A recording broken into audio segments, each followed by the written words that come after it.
discussing any issue, there are primitive and inferior ways of arguing your case, and then there are logically sound ones.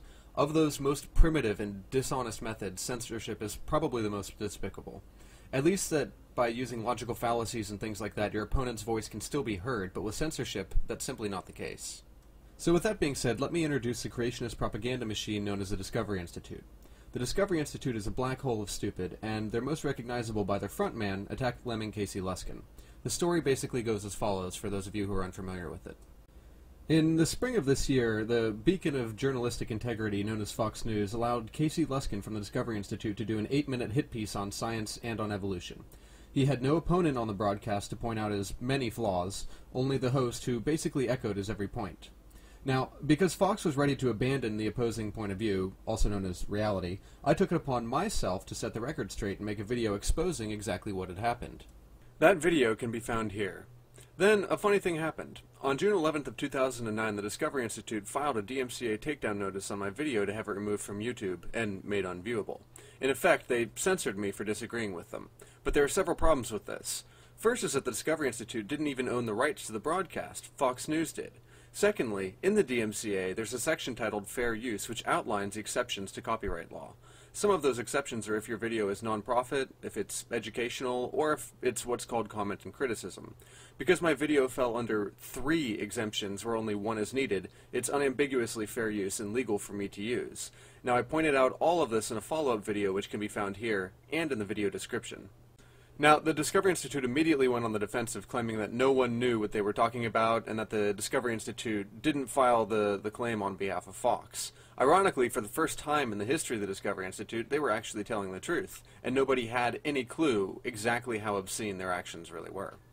So I immediately contacted a lawyer who's willing to represent me for free of charge.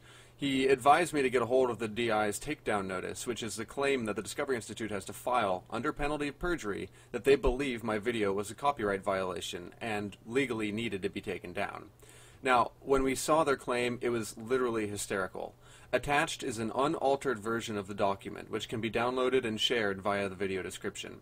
As you can see, the copyright claim was for me showing an 8-second long clip of their logo parodying LOL cats. In short, it was their logo with the term invisible research written on it. So this makes the matter pretty cut and dry. They had absolutely no grounds to censor me, and using a logo is perfectly permissible. There aren't even any fair use exemptions needed to use a logo. So their claim against me is not only dishonest, it's illegal, as the takedown notice that they filed is a legally binding document signed under penalty of perjury. So considering that the Discovery Institute is staffed extensively with lawyers, not many scientists of course, it's extremely unlikely that they didn't know my video was perfectly legal and that their claim was illegal. But even with that being said, Napoleon once said, "Never ascribe to malice that which can be explained by incompetence," and I couldn't agree more.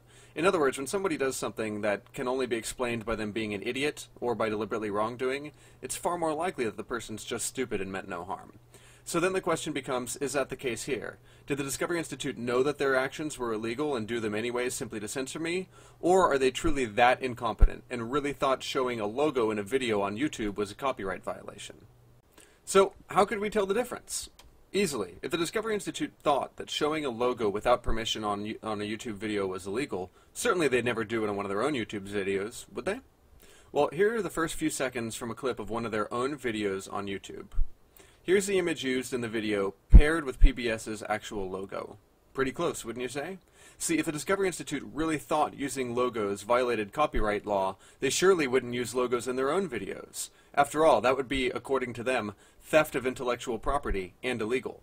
Their own video proves beyond all reasonable doubt that the Discovery Institute knew that displaying logos is perfectly legal.